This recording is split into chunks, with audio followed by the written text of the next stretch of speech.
என் face வந்து பயங்கரமா வந்து ரொம்ப டேனா இருந்தது. அதே சமயத்தில பிம்பிளும் எக்கச்சக்கமா வர ஆரம்பிச்சுச்சு. ஸோ இப்படியே விட்டு நம்ம மூஞ்சி பார்க்கவே முடியாத அளவுக்கு ஆயிரும்னு சொல்லிட்டு, நான் வந்து 3 ஸ்டெப்ல பேசிக்கான ஒரு ஸ்கின் கேர் ரொட்டீன் தான் ஃபர்ஸ்ட் ஸ்டார்ட் பண்ணேன்.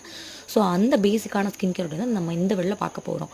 அதுக்கப்புறமா வந்துட்டு எனக்கு அது செட் ஆயிடுச்சு. என் ஸ்கின்ல ஒரு டிஃப்ரென்ஸ் தெரிஞ்சதுக்கு அப்புறமா தான் வந்து நான் ஒன் பை ஒன் ஸ்டெப்பா டிஓஇ ஃபேஸ் பேக் எல்லாமே ஆட் பண்ணிக்க ஆரம்பிச்சேன்.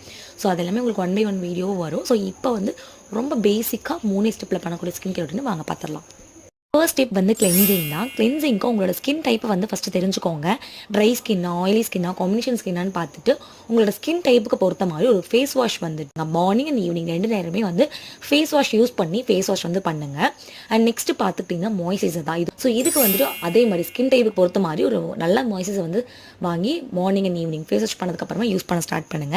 அண்ட் லாஸ்ட்டாக வந்து ரொம்ப முக்கியமான ஸ்டெப்பு வெளியே போகும்போது மறக்காமல் சன்ஸ்கிரீன் யூஸ் பண்ணுங்க. நான் சன்ஸ்கிரீன் எப்போ யூஸ் பண்ண ஆரம்பிச்சனோ